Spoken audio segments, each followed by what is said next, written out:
2012년 10월 28일 하나님께서 우리에게 주시는 말씀은 출애굽기 20장 4절입니다.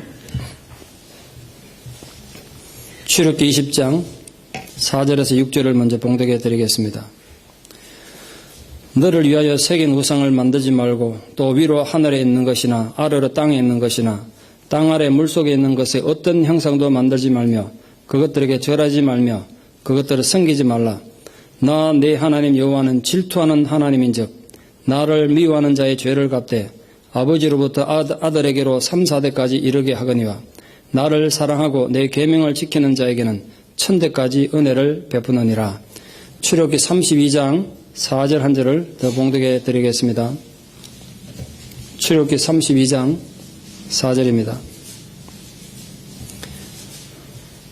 아론이 그들의 손에서 금고리를 받아 부어서 조각칼로 새겨 송아지 형상을 만드니 그들이 말하되 이스라엘아 이는 너희를 애굽 땅에서 인도하여 낸 너희의 신이로다 하는지라. 아멘. 4세기 초 4명의 황제가 서로 황제가 되기 위해서 경쟁하던 로마 제국의 살벌한 권력 투쟁 한가운데 객관적으로 가장 군사력이 약했고 황제가 될 확률이 가장 낮았던 콘스탄티누스 황제가 기적처럼 최후의 전투에 승리하고 황제가 됩니다. 그때 최후의 결전을 치르기 전날 밤에 하늘에서 십자가 형상을 봤다고 그 십자가 무늬를 자기 군대의 표지로 삼고 기독교를 공연했던 것으로 전설에 전합니다. 역사는 아닙니다만. 그런데 이 콘스탄티누스가 황제가 되는 그 과정에 굉장히 고통을 많이 겪고 죽음의 위기를 너무 많이 겪었기 때문에 로마가 지긋지긋했습니다. 안 그렇겠습니까? 쳐다보기도 싫은 거죠. 그래서 자기가 황제가 되고 난 뒤에 수도를 옮겼습니다. 지금 터키 이스탄불로 수도를 옮기고는 자기 이름을 따가지고 도시 이름을 콘스탄티노플로 바꿔버렸어요. 황제가 힘이 있을 때는 제국 전체를 다스릴 수가 있었는데 콘스탄티누스가 죽고 황제 힘이 약해지니까 옛날 제국의 수도였던 로마 시민들이 가만히 있지 않았겠죠. 향수가 있지 않겠습니까? 그래도 우리가 옛날에 제국의 수도였는데 지금 뺏겨버렸으니까 거기서 또 다른 황제를 옹립하게 되고 제국의 황제가 2명이 되어버렸습니다. 서로 갈등을 겪다가 결국은 로마 제국이 옛날 로마를 중심으로 한 서로마 제국과 콘스탄티노플을 중심으로 한 동로마 제국으로 분열되게 됐습니다. 서로마 제국은 476년 남하하던 독일 민족, 지금 게르만족입니다만 그들에 의해서 나라가 망해버렸어요. 그 동로마 제국은 1453년 오스만 투르크족, 지금 터키족입니다. 터키가 지금은 별볼 없는 나라입니다만 중세만 해도 대단했던 나라입니다. 그 오스만 투르크족, 터키족에 의해서 1453년 망할 동안 나라가 1000년을 더 지켰습니다. 더 지탱했어요. 나라는 1000년을 더 지탱했는지 모르겠습니다만 신앙적으로 보면 교회는 더 이상 타락할 수 없을 정도로 타락했습니다. 특히 어떤 형상으로든지 형상을 만들지 말라는 하나님 온갖 형상을 만들어가지고 성당이란 성당에 전부 다 갖다 놓고 그렇게 우상숭배 예배를 열심히 드렸습니다. 해교도 드린 오스만 투르크족이 제국을 점령하고 성당에 들어가 보니까 그 사람들도 유일신을 섬기는 모세오경을 믿는 사람들이니까 자기들 눈에 보기에는 이 기독교라는 종교가 우상 종교에 보니까 너무 더러운 종교로 본 겁니다. 그래서 사제들, 신부들을 전부 끌어다 내가지고 그들이 예배드렸던 십자가상, 마리아상 등등 전부 짊어지고 길거리에 걸어가게 했어요. 그러면서 뒷따르면서 이렇게 외쳤습니다. 국민들이여 쳐다봐라. 이것이 기독교인들의 신들이다. 그리고 그 위에 똥물을 퍼부었습니다. 나 외에 다른 신을 두지 말라. 그렇지 않으면 내가 진노하겠다는 하나님의 역사적 심판이 이보다 더 정확하게 이루어질 수 없는 역사적 사실입니다. 인간이 하나님을 알지 못하면 악한 일이다. 그러나 그보다 더 악한 일은 하나님 아닌 것을 하나님이라고 고백하는 것이다. 오늘 저희가 다룰 제2계명이 바로 그런 내용입니다. 하나님께서는 어떤 모양으로든지 하나님의 형상을 만들지 못하게 하셨을 뿐 아니라 하나님 아닌 다른 우상을 섬기기 위해서 신상을 만드는 것도 철저히 금지하셨습니다. 그 우상 숭배에 대한 하나님 진노가 너무 심각했습니다. 여러분, 우상이 왜 나쁩니까? 우상이 왜 나쁘길래 하나님이 질투할 정도로 싫어하셨을까요? 그게 얼마나 나쁘길래 우리 목숨 같은 우리 자식들 또 그 자식들의 자식들까지 하나님의 진노를 받는 하나님의 징벌의 대상이 됐겠습니까?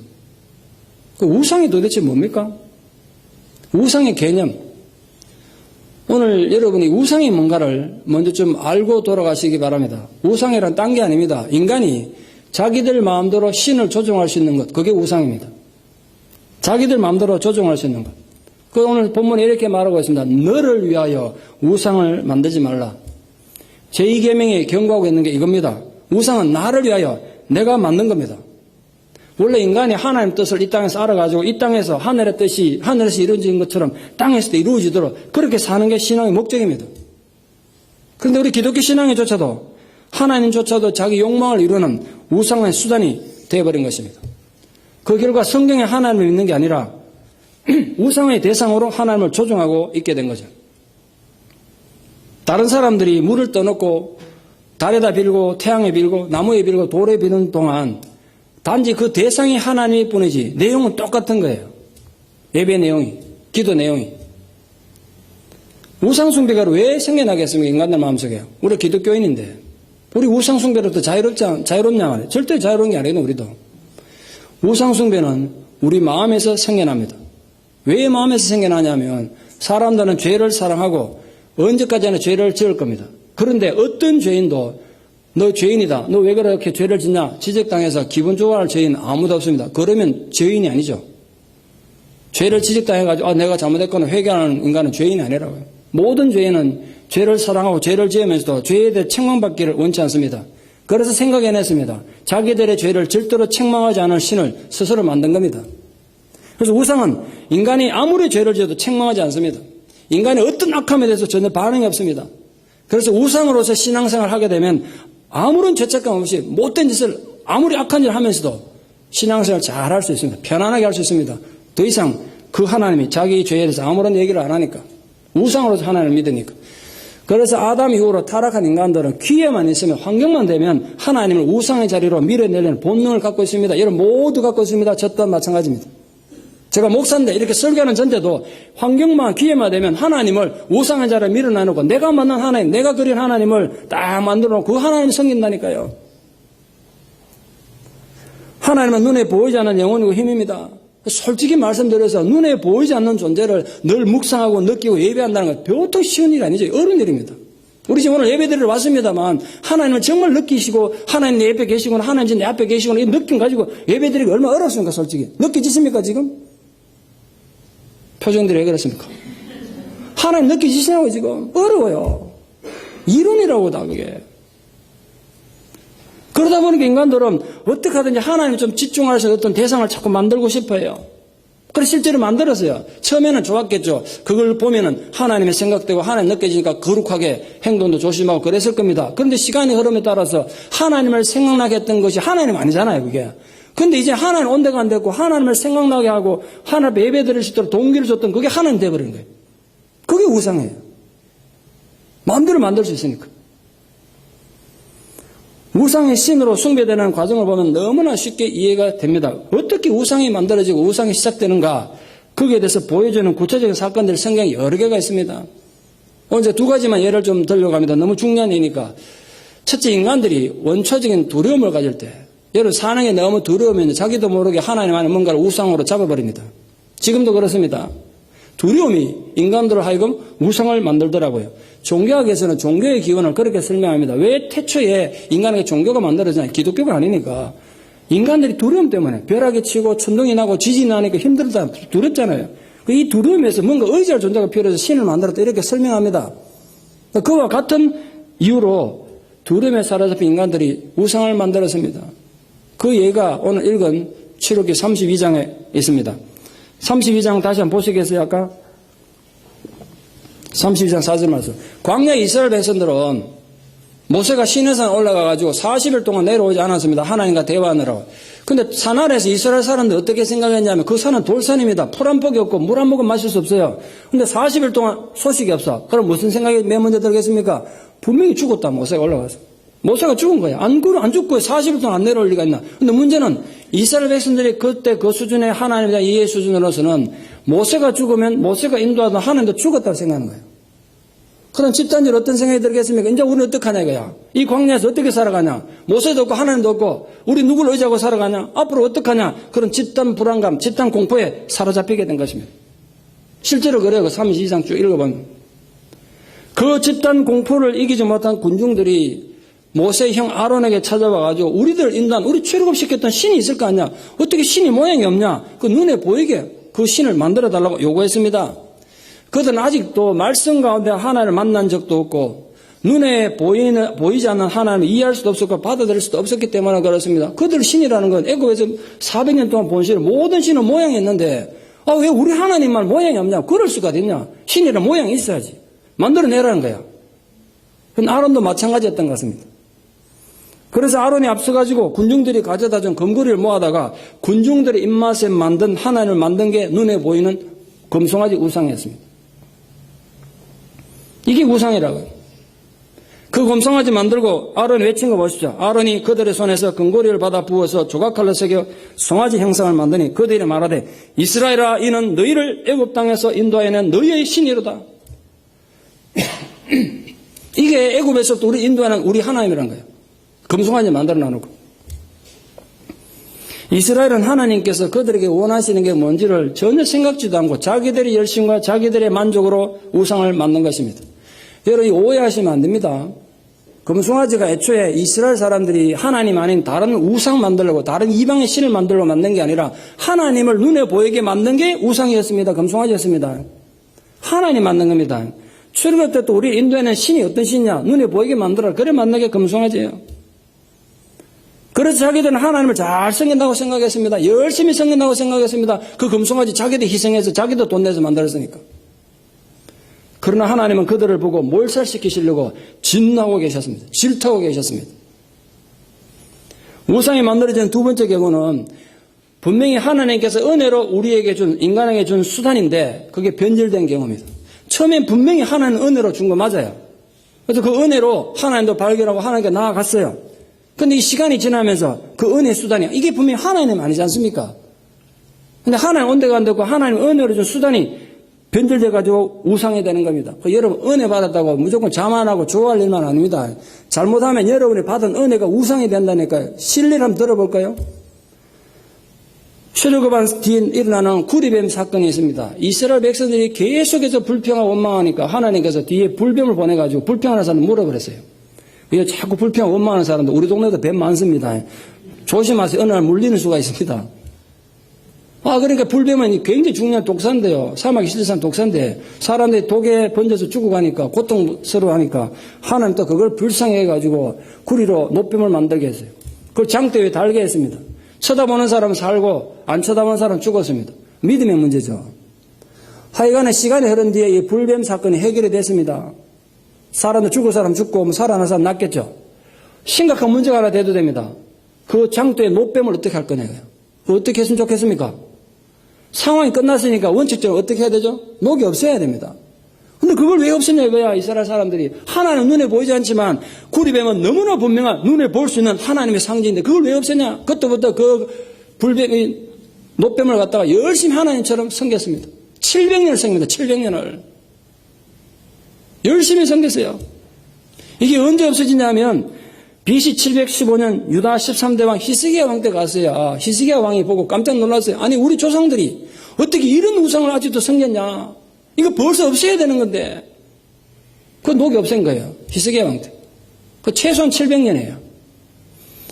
여러분 이건 어떤 식으로 사물이 우상이 되는가를 보여주는 중요한 예입니다. 원래 구리뱀은 하나님 은혜를 상기시켜주는 중요한 도구였습니다. 그걸 쳐다보지 않으면 죽었다고요. 죽느냐 사느냐 우리 인생을 결정짓는 굉장히 중요한 하나님 은혜 도구였습니다. 얼마나 중요합니까? 그런데 그것이 시간이 지나고 나니까 우상이 되더라 말이에요. 원칙적으로는 그 구리뱀을 통해서 인간들이 하나님을 만나고 하나님을 바로 예배해야 되는데 시간이 지나니까 하나님 온데가 안 되었고 구리뱀을 신격화해서 섬기는 우상이 되더란 거예요. 무섭지 않습니까? 불행하게도 십자가에도 똑같은 일이 일어날 수 있습니다. 십자가에 못 박힌 그리스도의 형상은 모든 여러 가지 형상이 있지 않습니까? 예수님의 희생과 사랑을 우리에게 상기시켜 줍니다. 우리를 향한 하나님의 사랑, 주님의 희생을 감사하면서 우리 명상할 수 있게도 만들고 쉽게 기도할 수 있게도 합니다. 기도하는데 실감이 나게 하겠죠. 그런데 자칫하면 십자가상 자체가 미시적인 숭배의 대상으로 될 수 있는 위험성 언제나 갖고 있습니다. 십자가에 예수님 온데간데 없고 십자가 자체가 거룩한 것이 돼가지고 우상 숭배가 되는 겁니다. 그래서 우리 같은 장로교라도 어떤 교단에서는 성도들이 우상으로 섬길 수 있다는 생각으로 저 십자가상에, 강대상에 십자가도 두지 않는 교단도 있습니다. 일리가 있는 내용이죠. 공감은 돼요. 결국 어떤 식으로든 우상을 만들지 말라는 하나님의 명령은 그런 어리석음에 빠져가지고 영적으로 착취당하고 삶의 소중한 기회를 낭비하는 일을 막으려는 하나님 사랑의 선언입니다. 어떤 모양으로든지 우상을 만들지 마라. 그러니까 하지 마라. 그게 기분 나쁘십니까? 우상을 만들지 말라는 의도는 하나님께서 여러분에게 자유를 주시고 평화를 주시기 위한 하나님의 사랑의 노래예요. 억압이 아니라고요. 인간을 자유케 하시려고 출애굽시켰고요. 죄에서 자유케 하시려고 십자가의 죽음을 당하셨는데 다시 인간들이 그런 우상 만들어 놓고 그게 노예가 되는 건 하나님을 정말 슬프게 만들고 하나님을 정말 반항하는 거라고요. 우리가 말씀에 정말 올바르게 반응하지 않으면 언제나 은혜의 수단을 붙잡고 있는 것들이 우상에 될 위험이 언제나 있습니다. 우리는 지금 자유롭지 않습니다. 지금 현대를 살아온 우리에게도 하나님께서 이 교회에 여러분 개인에게 분명히 은혜로 준 수단들인데 그 은혜로 준 수단들이 자칫하면 우상으로 전락할 위험은 항상 있습니다. 제가 실례를 몇 개를 한번 들어보겠습니다. 실제로 여러분이 가지고 있는 하나님의 지금 현재 받아 있는 하나님 은혜인데 그게 잘못하면 어떻게 우상이 되어가는가 한번 들어보십시오. 예배는 교회의 가장 생명 같은 것입니다. 가장 기둥입니다. 예배는 인간이 하나님께 드릴 최고의 수단입니다. 그런데 많은 경우에 예배 방법이 중요하지 예배 자체보다 예배 방법이 중요하게 되었습니다. 어떻게 예배 드리나 이게 더 중요하게 된 거야. 어떻게 예배 드릴 것이냐 이갖고 머리 터지게 싸웁니다. 예배 순서 그게 정해진 것도 없고 성경에 근거도 없는데 뭐 하나 빼먹으면 하늘이 무너진 것처럼 난리도 아닙니다. 이미 예배가 우상이 된 겁니다. 순서 아무것도 없어도 하나님만 느껴지고 하나님만 경배되면 그게 예배인 거라고요. 우리는 그거 뭐 하나 빼먹으면 큰일 난 줄 알아. 예배 안 드리는 것 같아요. 여러분 실제로 그런 분들이 많잖아요. 우리가 3부 예배가 갑자기 바뀌고 앞에 뭐 몇 개 빼보니까 그런 분 많이 있을 때 예배 드리는 것 같지가 않대. 이미 예배가 뭔 병이 된 겁니다. 예배가 이미 우상이 된 거예요. 예배를 통해서 지금 하나님을 만나는 게 아니라 내가 그 지킨 규칙이 중요해져 버렸어요. 기도 얼마나 중요합니까? 기도로서 하나님을 만나고 기도로서 우리 문제를 해결받습니다. 그런데 기도한다는 것 자체에 신경을 써가지고 어떻게 하면 좀 더 멋있는 말로 어떻게 하면 좀 더 남들이 인정받는 기도를 할 것인가라고 생각하는 순간 이미 기도는 여러분에게 우상이 된 것입니다. 교회는 이 지상에 있는 하나님의 몸으로 주님의 몸으로 정말 중요한 것입니다. 근데 우리가 어떻게 정말 주님의 참된 몸이 될 것인가 이거보다도 어떻게 그 교회를 관리할 것인가 그 형식에 더 관심을 갖게 될 때 우상 숭배의 망령은 우리 목을 조이는 위협이 되는 것입니다. 성경은 주님이 교회에 준 지상 마지막 명령입니다. 너무너무 중요합니다. 우리 교회도 현재 선교와 봉사에 열정을 갖고 있습니다. 앞으로 더 열심히 해야 되리라 생각합니다. 그러나 한국 교회는 선교가 이상하게 흘러갔습니다. 선교 지상주의가 판을 치기 시작했습니다. 선교가 하나님의 선교가 아니라 교회의 홍보 수단이 되어버렸습니다. 교인들을 선동하는 도구가 되어버렸습니다. 그 결과 한국 교회에서는 선교가 우상처럼 되어버린 것입니다. 왜냐하면 가장 눈에 보이는 하나님적인 것이 선교였기 때문입니다. 예수님 지상 명령이라는데 누가 감히 그 이의를 제기하고 거부할 수 있겠어요? 그 결과가 어떻는지 아십니까? 한국 교회는 안으로서부터 골마 터지는 중요한 중병을 앓게 됐습니다. 온갖 이름의 선교단체가 우후죽순처럼 생겨나서 선교지에서 같은 한국인 선교사들끼리 갈등 빚는 일이 비일비재했습니다.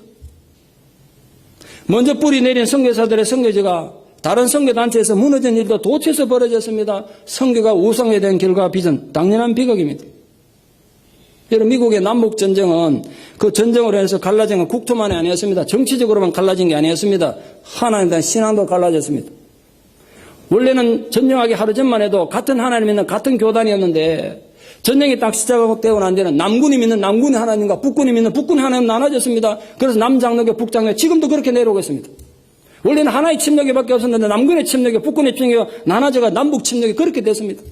생각해 보시죠. 어제까지만 해도 같은 하나님을 예배하던 그 신앙인들이 이제 남군은 남군의 하나님께 적을 죽이게 해달라고 기도하고 북군의 하나님께 남군을 죽이게 해달라고 기도한 겁니다. 생각해 보시죠. 얼마나 웃기는가.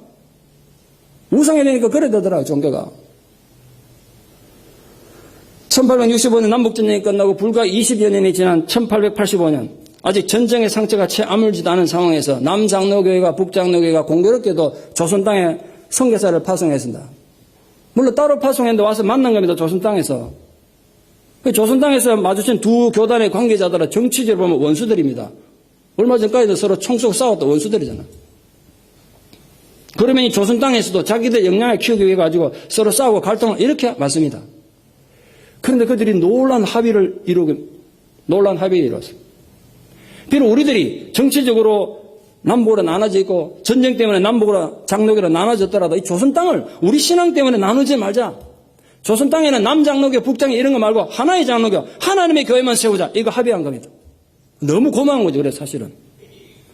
적어도 1952년 한국에서 교회가 본격적으로 분열되기 전까지만 해도 대한민국에서 교회 그러면 장로교 하나밖에 없었습니다. 지금 몇 개나 되는지 아십니까? 320개 교단입니다. 장로교만. 여러분이 아무리 표정이 없는 이유가 뭔지 모르겠네요. 배부르십니까? 320개 교단 되니까. 갈 곳이 많아 좋겠습니다. 그러다 보니까 한국의 선교단체들은요, 선교라는 이름으로 교회를 분열시키고 깨뜨리는 거 아주 쉽게 생각했습니다. 선교라는 이름으로부터 교회를 깨뜨리냐고. 내가 그랬어요. 이거 선교한다고 날뛰는 사람들에게. 무슨 놈의 선교를 교회를 깨가면서 하냐고. 그랬어요, 내가. 정신 차리라고 말이야.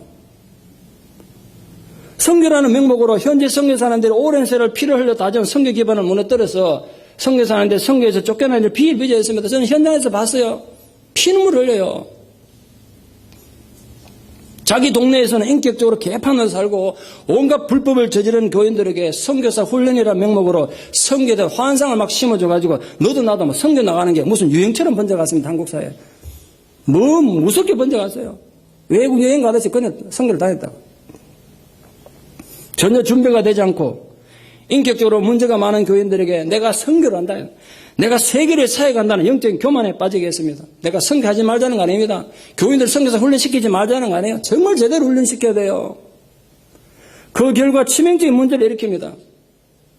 우선 진짜 복음이 필요한 현지인들에게 상처를 줘가지고 오히려 하나님의 선교를 막는 결과를 많이 봤습니다. 제가 현장에서. 그보다 더 큰 문제는 선교를 나가는 교인들의 영적인 교만입니다. 이제 누구의 지시도 듣지 않습니다. 하나님의 선교를 한다는데 누가 시비를 거냐 이거야. 그 사람 입장에서 보면요, 자기들 방해한다고 전부 마귀들이라 그러겠죠. 그 결과 그들은 겸손하게 말씀을 듣는데 실패했습니다. 이게 한국교회의 가장 큰 우상 중에 하나가 되어버렸습니다. 이런 눈에 보이는 가시적인 사역이 우상이 되는 순간 인간은 교만해지고 말씀을 듣고 실천하는데 실패하게 되어 있습니다. 여러분 부탁합니다. 여러분 사역이, 여러분 직분이 절대로 우상이 되지 않도록 주의하십시오. 지금 한국 교회는 자기 땅에서는 개독교라고 욕을 먹으면서도 여러 가지 우상에 심취해 있습니다. 한국 교회는 우상이 많지 않습니까? 오늘은 특히 우리 교회가 종교개혁 기념주를 지키는 날입니다. 그 옛날 종교개혁 때처럼 정말 말씀으로 돌아가는 종교개혁이 한국 교회 안에 절실히 필요한 때 아니겠습니까? 우리라도 할 수 있거든 최선을 다해서 모든 힘을 다해서 우리 안에 있는 모든 우상들을 우리 신앙에서도 몰아내는 은혜가 있기를 축원합니다. 우상 숭배는요, 먼 과거의 일이 아니에요. 우상 숭배는 배우지 못한 원시적인 사람들만 저지른 어리석은 잘못도 아니에요. 우리한테도 언제든지 일어날 수 있는 위험한 일입니다. 사람들을 선동하는데 눈에 보이는 것만큼 효과적인 게 없습니다. 그래서 우상의 위험성이 있습니다. 저도 그걸 알아요. 목사로서 사람도 눈에 보이게 선동을 어떻게 하면 되는 걸 알아요. 그러나 하나님 보기에 그게 너무 악한 거기 때문에 안 할 뿐이지. 너무 위험해요. 그 유혹이 언제나 있다고요. 눈에 보이는 형상으로 사람을 조정하면 얼마나 효과가 있는지 모릅니다. 병이 낫게 하는 표적이 하나님인 것처럼 사람들 조정하거나 사람들을 넘어뜨리거나 예언이라는 이름으로 괴상한 소리를 내는 것으로 하나님을 대신하는 편법들이 교회 안에서 사라지지 않습니다. 제가 예언하건데 앞으로도 절대로 안 사라질 겁니다. 왜냐하면 그게 너무나 매력이 있으니까. 그 효과가 너무나 크니까. 우리 시대의 우상들은 그런 모습으로 자리를 잡아버렸습니다. 그러나 제가 목회자 양심을 걸고 여러분에게 말씀드립니다. 선지자의 간절한 마음으로 여러분에 호소합니다. 하나님은 형상으로 자신을 보여주지 않으셨습니다. 우리 지금 출애굽기를 통해서 하나님 직접 한 민족에게 나타나신 역사의 현장을 보고 있지 않습니까? 분명히 하나님은 자신의 어떤 형상도 이스라엘 백성들을 보여주지 않으셨어요. 처음부터 끝까지 말씀으로만 찾아오셨습니다. 생각해 보면요, 정말 심각한 질문이 하나 생깁니다.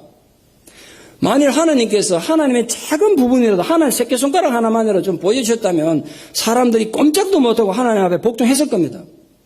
그런데 왜 하나님께서는 계속 말씀만 하셨을까요? 자기는 직접 안 나타내시고. 이유는 간단합니다. 너무 간단해요. 하나님께는 말씀만으로 충분했기 때문입니다. 기독교는 말씀만으로 충분한 종교이기 때문입니다. 하나님의 말씀이 가지는 특별한 힘은 다른 잡다한 종교의 우상들이 결코 흉내낼 수 없는 힘이 있기 때문입니다. 사람이 우상을 아무리 쳐다봐도 사람 안 변합니다. 그래 변할 것 같으면 오늘 집에 가서 조각 한번 사다 놓으세요. 아무리 쳐다보고 있어도 안 변해요. 그러나 놀랍게도 말씀이 조금씩이나마 사람 마음 안에 흘러들어가면 시간은 걸리겠지만 결국 그 사람 마음이 바뀌게 되어 있습니다. 생각이 바뀝니다. 삶이 바뀝니다. 운명이 바뀝니다. 그게 말씀의 힘이라고요. 우상으로는 상상도 못할 일입니다. 우상 숭배적인 신앙을 가지면 특징이 일단 말씀이 귀에 들리지 않습니다. 그 결과 마음이 교만해집니다. 나중에 자기가 자기를 숭배하게 됩니다. 사람이 마음이 교만해지면 자기 문제로 끝나면 괜찮습니다. 자기 불행, 자기가 책임지면 돼요. 그런데 오늘 하나님께서는 우상 숭배에 대한 징벌을 당대로 끝나지 않는다고 경고하고 있습니다. 부모가 하나님을 잘못 예배하고 우상 숭배하면 그 벌이 자손 3, 4대까지 미칠 것이다. 그랬습니다. 근데 여러분 이해되십니까?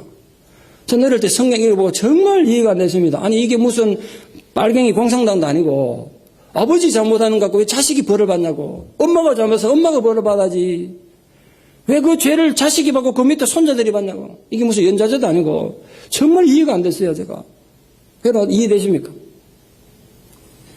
그러나 여기 3, 4대까지 죄가 영향을 준다는 것, 처벌의 의미보다는 부모의 죄가 자식들에게 미치는 죄의 영향력의 심각성을 하나님 묘사한 겁니다. 예를 들면 부모가 알코올 중독이거나 마약 중독이면요. 자식들에게 얼마나 영향 주는지 아시잖아요, 여러분. 부모가 잘못된 유전자를 갖고 있으면 자식들에게 어쩔 수 없이 유전되는 거 아시잖아요. 지금도 아버지가 유전병이 있으면 자식들에게 비극이 물러가지 않습니까? 그런 것처럼 아비 죄가 3대까지 내려간다는 거예요. 저는 이거 이론으로만 생각하다가 상담을 공부하다가 배웠습니다. 이게 진짜구나. 정말이라는 걸 배웠어요. 부모의 영향력은요, 진짜 부모가 제대로 해결 안 하면 3대까지 영향을 주더라고요. 예를 한번 들어볼까요? 저도 신방 가가지고 해결 안 하면 이 누구 닮았습니까? 모르니까요. 부모님들이 얘는 아빠, 엄마 안 닮고 할아버지 닮았습니다. 이런 애들 많던데요. 할머니 닮았대. 아빠, 엄마 안 닮았어. 실제라고 얼굴만 닮는 게 아닙니다, 여러분. 성격도 닮고요. 정서적으로, 영적으로 닮게 돼 있어요. 나중에 부모가 보면 이게 어디서 튀어나왔는가 싶어. 그게 아니야. 위에 다 이유가 있어요. 유전 인자가 내려온 거예요, 거기. 그 영향을 준다고요, 분명히. 그래서 부모가 영적으로 병에 들고 교만해지면 희한하게도 자식들이 부모처럼 교만하고 영적으로 병에 들더라고요. 저는 그런 거 수없이 봤거든요. 그 왜 그럴까 생각해보면 얻은 결론이 안 했어요. 보고 배운 게 그건데 당연하지 않겠어요? 여러분 가정에 영적인 분야가 굉장히 중요해요. 굉장히 중요해요. 자식들이 다 보잖아요. 그러니까 하나님 일부러 우상숭배하는 자식들을 저주하지 않아도 부모가 잘못된 우상의 길을 걸어가고 잘못된 신앙의 길을 걸어가면 자식들이 그 스스로 망하는 길을 간다는 거예요, 지금 이게. 하나님이 저주하겠다는 뜻이 아니라. 그러므로 하나님에 대한 올바른 예배를 통해서 좋은 영향력을 자식들에게 남기려고 노력하는 부모가 돼야 되지 않겠습니까? 말씀을 듣고 순종하는 삶을 사면요, 자손 1000대까지 복을 준다고 그랬는데 왜 그 3대, 4대 벌 준다는 거기 시비를 거냐고요. 내 같으면 그거 놔도 1000대를 붙잡을래, 저는. 사람들도 마음이 희한해가지고 1000대 복을 준다는 온다 간다고 왜 하나님이 3, 4대 벌 주냐고 그것 갖고 시비 건나라고 숨 넘어가더라고. 어리석은 인간이잖아. 우리가 겸손하게 말씀을 귀 기울이고 순종하는 모습을 자식들에게 보여준다면 우리 자식들 또한 하나님의 말씀을 떠나지 않을 겁니다. 저는 그걸 믿어요. 기도로 심은 자식은 절대로 망하지 않을 거니까. 자식들이 살아가는 앞길에 물론 많은 시련과 위험과 고통이 있겠죠. 때로는 쓰러질 때도 있을 겁니다. 우리 자식들도 때로는 함정에 빠지기도 할 겁니다. 때로는 삶을 포기하고 싶어 유혹에 덧쳐걸려 우리 자식들도 지칠 거예요. 그러나 우리가 올바른 신앙의 모습을 보여주고 우리가 정말 하나님의 말씀을 바로 살면은 그 자식들은 그 고통과 절망의 구덩이 속에서도 하나님의 말씀을 지렛대로 다시 일어날 것입니다. 다시 희망을 가질 것입니다. 끝난 줄 알았던 우리 자식들의 인생이 다시 시작될 것입니다. 그게 축복 아니겠습니까?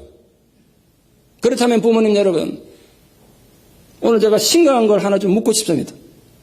오늘 그걸 여러분 하나님 앞에서 선택하고 돌아가십시오. 딴 데 가서 고민할 필요 없어. 오늘 이 자리에 우리 함께 하나님 앞에서 선택하는 겁니다. 제가 질문합니다. 내가 성공하고 편안하게 사는 대가로 자식들이 불행하고 고통스럽게 사는 것이 낫습니까? 아니면 내가 좀 고생하고 불편하고 억울하게 살아도 내 자식들이 성공하고 행복하게 사는 게 더 낫습니까? 어느 쪽입니까? 선택하십시오. 선택은 여러분 자유입니다만 책임은 여러분 몫입니다. 그건 하나님 탓도 아니고 교회 탓도 아니고 여러분 책임입니다. 아무도 세상의 모든 부모들 마음은 다 같은 거 아니겠습니까? 자식들의 진정한 성공과 행복을 위해서 자기 목숨까지도 기꺼이 바칠 각오가 되어 있는 게 부모 마음 아니겠냐고요. 저도 두 자식의 아비인데 그 자식들의 행복을 위하고 그 자식들의 생명을 구원한 일이라면 내 오장육부 언제든지 줄 준비가 되어 있어요. 저도 젊을 때는 좀 갈등을 했거든요. 요즘은 1초도 갈등할 필요가 없다고 생각해요. 언제든 내 생명을 꺼뜨리고 그 아이들 생명을 구한다면 그렇게 살아야 한다고 생각합니다. 여기 그렇게 생각하시는 분 많을 겁니다. 아마 부모님들. 그렇다면 성도 여러분, 우리들이 하나님의 복을 받을 뿐 아니라 우리 자식들이 또한 하나님의 복 받으면 더 좋지 않겠습니까? 그런 길이 있단 말이에요. 지금 눈앞에 작은 이익 때문에 또는 내 편안함을 위해서 우상의 길을 선택해서 내 자식들이 저주를 받아 비참한 인생을 산다면 우리가 죽어서들 눈이 감기겠습니까? 눈이 감기겠냐고요. 왜 하나님께서 이 우상숭배 문제를 자손 3, 4대의 저주와 또 자손 1000대까지 이런 축복에 연결시켜 뒀겠습니까? 왜 그렇겠습니까? 다른 10계명 중에 다른 건 아무것도 그런 게 없는데 여기만 연결해 놨겠어요. 그건요, 인간에게 자식 문제보다 더 큰 거 없기 때문에 그렇습니다. 내가 대통령이 되든 세계 제1가는 재벌의 회장이 돼도 자식 문제 쏙쏙이면 행복하지 않잖아요. 안 그러세요? 자식 문제는 아무도 자유롭지 못해요. 그러니까 인간들이 정신 버쩍 차리고 하나님의 말씀에 대해 순종하게 하시려는 하나님 아버지 간절함이 여기 있는 겁니다. 그것만으로도 사실 우리가 참 감당하기 힘든 하나님의 사랑인데 하나님께서는 한 걸음 더 나아가 이렇게 표현하셨습니다. 나 여호와는 질투하는 하나님이다. 이것도 이해되십니까? 저는 이것도 어릴 때 참 이해가 안 될 때도 하나님이 속 좁은 여자처럼 질투를 다 하시네 이랬다고요. 하나님 질투하는 말이 이해되세요? 질투라는 말은 절대로 긍정적인 의미가 아니지 않습니까? 그렇잖아요.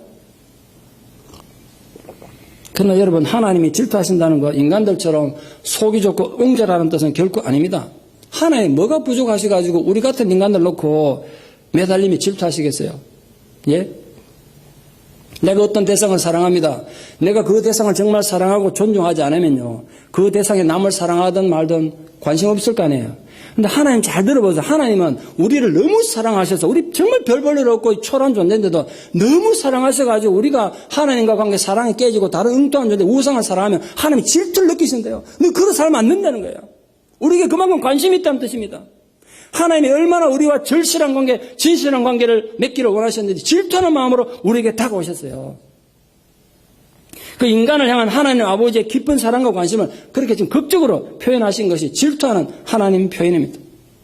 하나님이 질투하신다고 하는 게 얼마나 엄청난 겸손인지 그러니까 아셔야 돼요. 얼마나 겸손의 표현입니까? 우리가 뭐라고 하나님 질투를 다 하시냐고요. 그 마음을 생각하면 우리가 할 수 있거든 더 자신을 낮추어가지고 하나님 하시는 말씀에 온 마음을 다해 복종해야 되는 거 아니겠습니까? 지금 여러분이 나무 깎아서 우상으로 섬기고 돌 깎아서 우상으로 섬기지 않는다고 해서 그런 형상에 절하지 않는다고 해서 우상 숭배자가 아니라고 생각하면 착각입니다.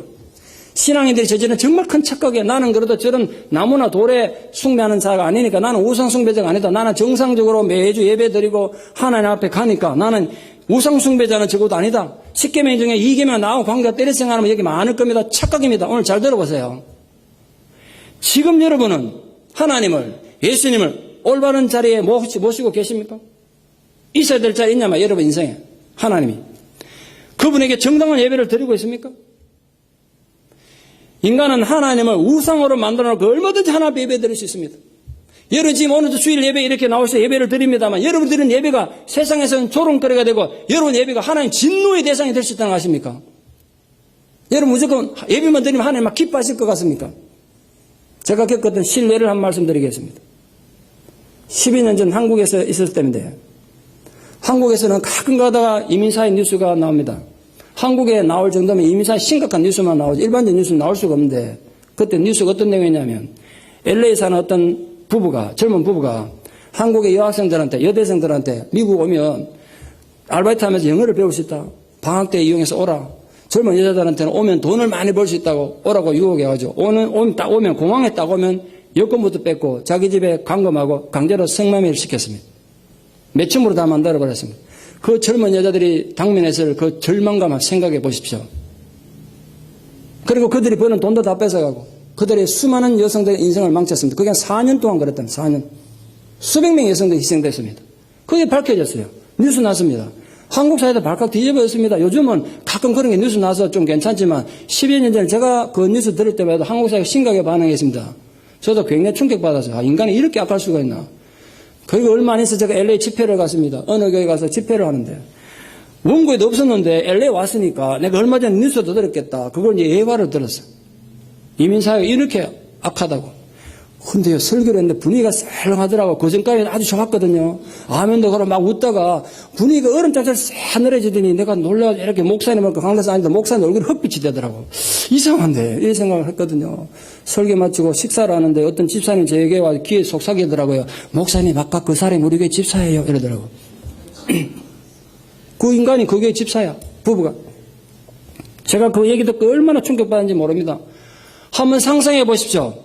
자기들은 교회에 와서 거룩하신 하나님 앞에 예배를 드리고 찬양을 드리는 동일한 시간에 자기들 집에서는 감금된 젊은 여자들이 강제로 성매매하면서 피눈물을 흘리고 있다고요. 그들이 드린 예배는 도대체 무슨 예배였습니까? 그들이 하나님이라고 부르고 찬양하던 그 하나님은 도대체 어떤 하나님이었냐 말이에요. 한번 생각해 보세요. 여러분, 우상을 너무 거창하게 생각하지 마십시오. 우상을 유별하게 생각하지 마세요. 우상은 너무나 가까이 있습니다. 여러분 신앙에 너무나 가까이 있어요. 여러분이 자칫 잘못하면 하나님은 우상을 만들어 이렇게 섬긴다니까 그들이 드렸던 예배는 절대로 성경 속의 하나님은 아니지 않습니까? 그들이 생각 속에 만들어내는 하나님 우상이었을 뿐입니다. 하나님도 우상이 될 수 있다는 거 이해하시고 돌아가셔야 돼요. 저는 두렵습니다. 내가 맡은 양들이 하나님 우상을 만들어 놓고 열심히 섬기면서 나는 신앙생활 열심히 한다고 착각하고 있지는 않은지 자기들이 그렇게 불법을 저지르고 악을 행해도 예배만 시간 맞춰 드리면 복을 주는 하나님을 생각한 그들이 만든 우상이었던 거예요. 그렇게 하나님 믿는 사람 없겠습니까 지금?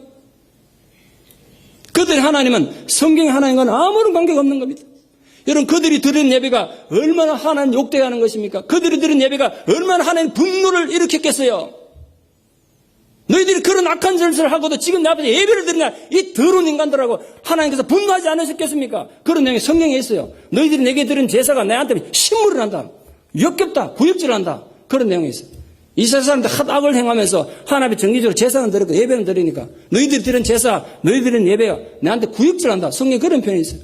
그 사람들이 그런 예배를 드리는 거예요. 그게 예배입니까? 우상 섬김이죠. 제2계명을 철저히 어긴 거예요. 혹시 여러분 중에도 자기가 만들어낸 하나님을 열심히 섬기고 예배하면서 자기 착각에 빠져있는 분들 없습니까? 온갖 불법과 악을 행하면서도 하나님의 보호를 구하며 기도하고 있지 않습니까? 남의 가정을 파괴시키고 다른 사람 눈에 피눈물 흘리게 하면서도 교회에 나와서 예배만 드리면 축복을 받는다고 착각하는 사람 없습니까? 오늘도 그런 예배를 드리는 것으로 만족하는 분들 혹시 없습니까? 진정으로 여러분이 드린 예배가 참된 예배라면 그리고 여러분이 하나님이라고 부르는 그 고백하는 그분이 정말 성령 속의 하나님 맞다면 예배를 드리다가 심장이 찔려야 합니다. 마음이 불편해서 견딜 수 없어야 합니다. 자기 욕심을 위해 하나님을 이용하고 자기 야망을 위해서 교회를 이용하고 자기 정욕을 위해서 하나님의 세운 가정들을 깨뜨리는 것을 하나님이 얼마나 싫어하는지 가슴이 찔려 숨을 쉴 수 없어요. 그게 진짜 예배란 말이에요. 하나님 받으신 예배예요. 그런 찔림을 통해서 회개가 일어나는 것이 하나님이 받으시는 예배라고 성경이 말하고 있습니다. 하나님이 받으시는 제사는 상한 심령이다. 재물이 아니다.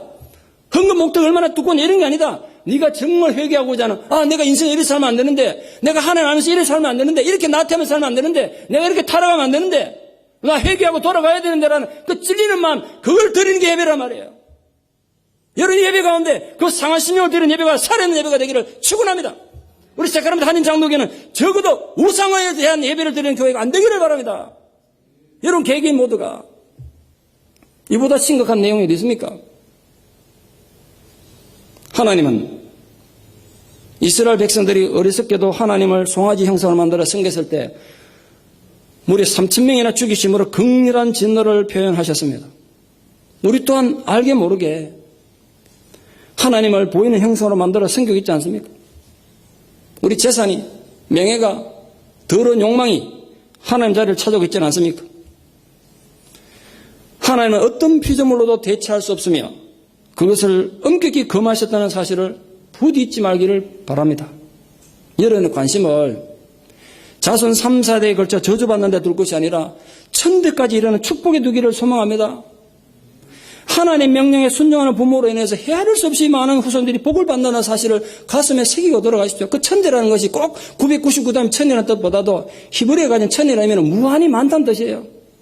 우리 많은 자손들이 그 위대한 믿음의 조상 하나 때문에 복을 받을 거라는 거예요. 생각하는 것만 신나지 않습니까? 여러분 한 사람 때문에 수없이 많은 여러분 후손들이 복을 받을 수도 있고 여러분 때문에 여러분 손자들이 그 밑에 손자들이 저주를 받을 수 있대. 어떤 걸 택하시겠어요? 한 사람이 하나님 계명을 사랑하고 지키면 많은 후손들이 은혜를 입는 겁니다. 바로 여러분들이 오늘 이 시대에 성경의 하나님을 올바로 예배에 드림으로써 자손 천대까지 축복 유산을 남기는 믿음의 조상 되기를 진심으로 축원합니다.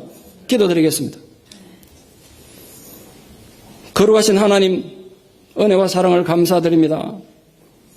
주께서 우리를 부르셔서 하나님 앞에 예배자라 세우시며 결코 어떤 형상으로든지 하나님을 우상으로 만들지 말라고 하셨고 하나님 아닌 다른 것을 섬기지 못하게 하셨습니다. 그럼에도 불구하고 우리는 내 편한 대로 하나님을 조작해내고 내 원하는 대로 하나님을 상상해내어서 성경의 하나님은 저 구석에 밀어놓고 내 감정이 만들어내고 내 욕망이 만들어낸 우상으로서의 하나님을 열심히 섬길 때가 없었습니까?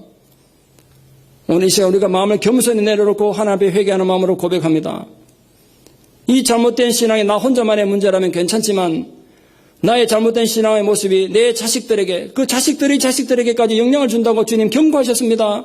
하나님 우리가 두렵고 떨리는 마음으로 고백합니다. 우리 내면 속에 나도 모르게 들어와 있는 모든 종류의 우상들을 이 시간 몰아내 주시옵소서. 잘라 주시옵소서. 순수한 하나님 성경 속의 하나님은 진실되고도 절실하게 우리가 올바로 믿음으로써 자손 천대에 이르는 축복의 조상이 되게 하여 주시옵소서. 예수님 이름 받들어 기도드리옵나이다. 아멘.